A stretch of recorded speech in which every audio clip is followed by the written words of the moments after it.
Assalamualaikum warahmatullahi wabarakatuh. Teman-teman sekalian, di dalam Al-Quran Allah Subhanahu wa Ta'ala berfirman yang artinya, dan sesungguhnya engkau itu berada di dalam akhlak yang paling mulia. Kalau kita membicarakan tentang kepribadian, maka tidak ada kepribadian yang lebih baik daripada baginda Rasulullah SAW. Dalam hadisnya beliau mengatakan, yang artinya setiap perkara yang bernilai kebaikan tidak dimulai dengan Bismillahirrahmanirrahim, maka perkara tersebut akan kurang keberkahannya. Maka saya mulai presentasi ini dengan mengucapkan Bismillahirrahmanirrahim.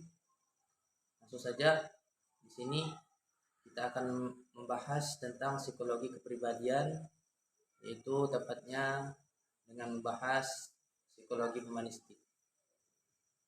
Di dalam sejarahnya, ilmu psikologi humanistik ini muncul pada tahun 1950-an.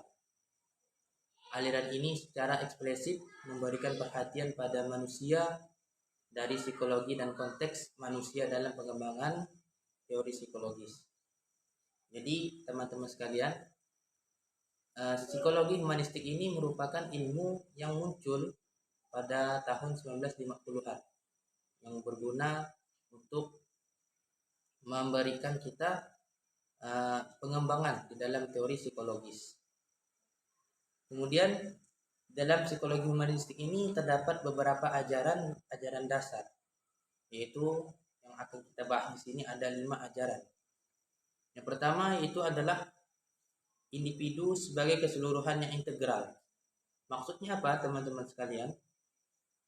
Manusia atau individu itu harus dipelajari karena mereka itu memiliki khas, terorganisasi, dan integral. Jadi untuk kita memahami seseorang, kita itu harus betul-betul memahami bahwa sifatnya itu bagaimana, karakternya, kejiwaannya. Kemudian yang kedua, teman-teman sekalian, yaitu ketidakrelevanan penyelidikan dengan hewan. Maksudnya pada dasarnya manusia ini sangat berbeda dengan hewan. Dari segi tingkah lakunya saja, dari segi akalnya, kita ini sangat jauh berbeda dengan hewan. Namun pada hakikatnya kita sebagai manusia ini adalah hewan, namun bisa dikatakan sebagai hayawanun natiq. Kemudian yang ketiga, pengajarannya yaitu bahwa pembawaan baik pada manusia, yaitu dasarnya manusia ini semuanya adalah baik. Keburukan dan kejahatannya itu disebabkan oleh lingkungan sekitarnya.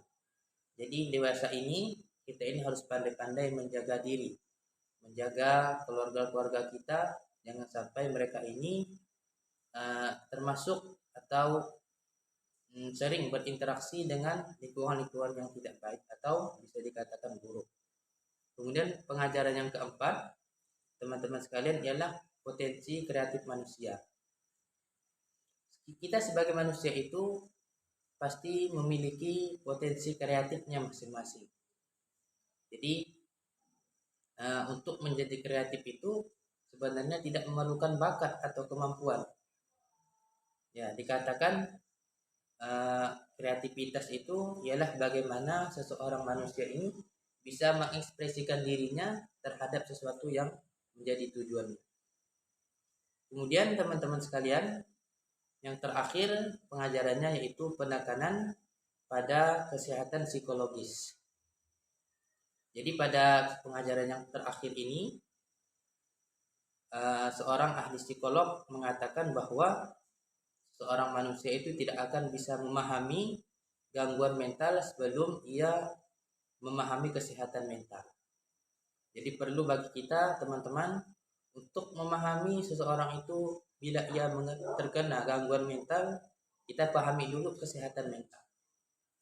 Maka perlunya studi bagi orang-orang yang jiwanya sehat sebagai landasan bagi pengembangan psikologi yang universal. Kemudian teman-teman, di dalam psikologi humanistik ini terdapat beberapa teori kebutuhan. Seorang ahli psikolog mengajukan gagasan bahwa kebutuhan pada manusia itu merupakan bawaan. tersusun menurut tingkatan atau bertingkat. Di sini ada 5 kebutuhan, ada 7 kebutuhan, maaf. Ada 7 kebutuhan yang di dalam diri manusia ini harus terpenuhi. Yang pertama ialah kebutuhan fisiologis, yang maksudnya ialah sekumpulan kebutuhan dasar yang paling penting untuk segera dipenuhi karena terkait dengan kelangsungan hidup. Seperti kita ini butuh dengan yang namanya makan. Maka kebutuhan makan ini disebut dengan kebutuhan fisiologis. Seperti kita ini juga butuh tidur, butuh istirahat, butuh minum, dan lain sebagainya, yang merupakan kebutuhan-kebutuhan kita untuk keberlangsungan hidup. Kemudian kebutuhan yang kedua, teman-teman sekalian, kita sebagai manusia ini membutuhkan yang namanya rasa aman.